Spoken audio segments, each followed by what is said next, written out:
بسم اللہ الرحمن الرحیم۔ آج کا ہمارا ٹاپک بے نظیر کا پہلا دور حکومت ہے۔ بے نظیر بھٹو حکومت میں کس طرح آئی، اس کے بارے میں ہم پہلے تھوڑا پڑھیں گے۔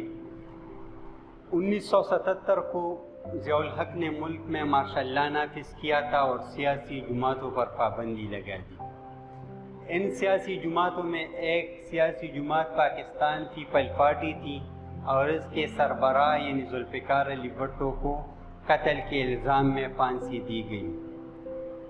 ذوالفقار علی بھٹو کے بعد اس کی بیٹی یعنی بے نظیر بھٹو نے پارٹی کی باغ دوڑ سنبھالی اور جمہوریت کی بحالی اور مارشل لا کے خاتمے کے لیے جدوجہد کی۔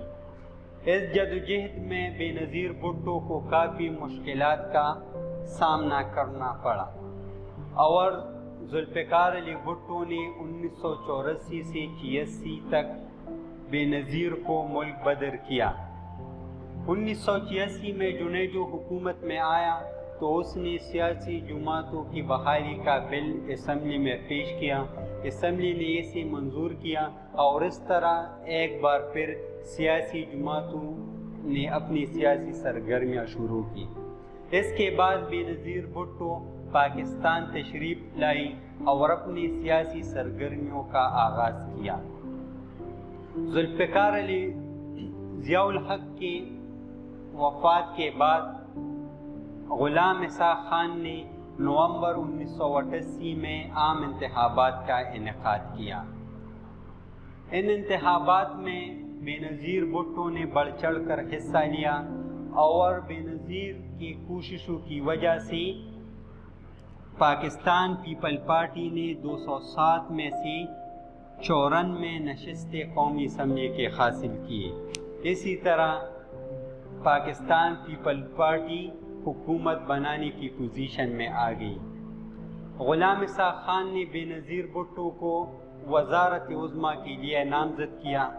اس طرح 2 دسمبر 1988 کو بے نظیر بھٹو نے وزارت عظمیٰ کا حلف اٹھایا اور اس کے بعد 12 دسمبر 1988 کو قومی اسمبلی سے اعتماد کا ووٹ حاصل کیا۔ بے نظیر بھٹو وہ پہلی خاتون مسلم تھی جس نے کسی ملک کی سربراہی حکومت کی حیثیت سے حلف اٹھایا ہے۔ حلف اٹھانے کے بعد بے نظیر بھٹو نے ملک کی بہتری، عوام کی فلاح بہبود کے لیے مختلف اقدامات اٹھائے۔ اس میں پہلا جو قدم تھا وہ پریس کی آزادی تھی۔ جمہوری نظام کو بہتر انداز میں چلانے کے لیے پریس اور میڈیا کی آزادی لازمی ہے۔ بے نظیر بھٹو جب حکومت میں آئی تو اس نے پریس کو مکمل آزادی دی اور نیشنل پریس ٹرسٹ کو توڑ کر ریڈیو اور ٹیلی ویژن خود مختار ادارے بنا دی گئی۔ ٹھیک ہے، اس کے بعد دوسرا جو قدم تھا وہ سیاسی قیدیوں کی رہائی تھی۔ ضیاء الحق دور حکومت میں مختلف سیاستدانوں پر الزامات لگا کر انہیں قید میں ڈالا گیا۔ بے نظیر بھٹو جب حکومت میں آئی تو ان سیاسی قیدیوں کو جو بلا کسی جرم کے قید میں تھے اسے رہائی دی گئی تاکہ ملک کا نظام خوش اسلوبی سے یا صحیح طریقے سے چل سکے۔ اس کے بعد جو اہم قدم تھا وہ مزدور یونین کی بحالی تھی۔ بے نظیر بھٹو بھی اپنے باپ ذوالفقار علی بھٹو کی طرح مزدوروں کی فلاح بہبود کے لیے سرگرم تھی۔ اس لیے جب بے نظیر حکومت میں آئی تو اس نے جو ضیاء الحق نے مزدور یونین پر پابندی لگا دی اس کو ختم کر دیا اور مزدور یونین کو ایک بار پھر بحال کر دیا۔ اس کے بعد جو ایک اہم قدم تھا وہ بڑی طاقتوں کے ساتھ تعلقات تھے۔ افغان روس جنگ میں پاکستان اور روس کے تعلقات انتہائی کشیدہ تھے کیونکہ پاکستان نے روس کے خلاف افغان مجاہدین کی مدد کی تھی، اس لیے روس کے ساتھ تعلقات کشیدہ تھے۔ بینظیر جب حکومت میں آئی تو اس نے روس کے ساتھ تعلقات بہتر بنانے کے لیے مختلف اقدامات اٹھائے، جس کی وجہ سے روس کے ساتھ تعلقات میں کافی بہتری آئی۔ ٹھیک ہے، روس کی طرح امریکہ کے ساتھ بھی تعلقات بہتر بنانے کے لیے بینظیر بھٹو نے کافی کوشش کی، اور انہی کوششوں کی وجہ سے امریکہ کے ساتھ تعلقات میں بھی کافی بہتری آئی۔